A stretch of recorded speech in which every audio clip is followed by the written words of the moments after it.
Go. This is 819 Conti Street. Still in the French Quarter. If you scan around, my wife will turn around.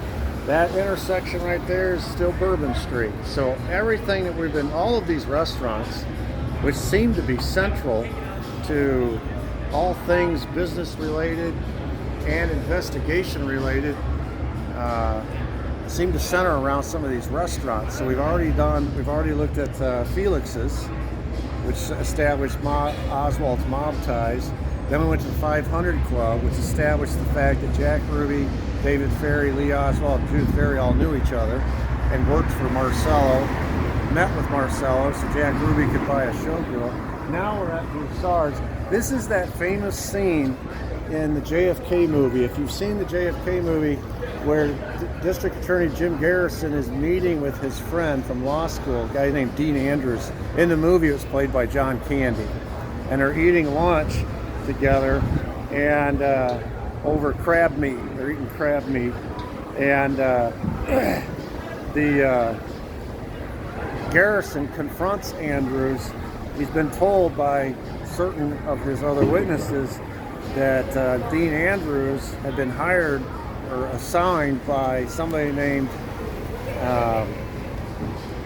Clay Bertrand to go to Dallas, or had been told right after the assassination, in fact on that same day, had been told to go to Dallas and represent Lee Harvey Oswald.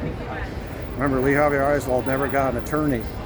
And so he's confronting his friend Dean Andrews and saying, I heard you were told by Clay Bertrand to go to Dallas and represent Lee Harvey Oswald. What's the scoop with that?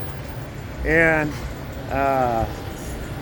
he said, who's this Clay Bertrand? Who's the guy who told you to go to Dallas and represent Oswald? And Andrews doesn't want to tell him.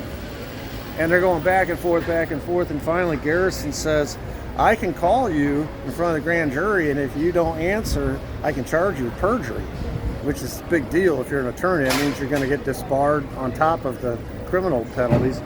And Andrews replied, that famous scene, he says, if I answer that question you keep asking me, if I give you that name you keep trying to get, then it's goodbye Dean Andrews, like a bullet in my head, goodbye.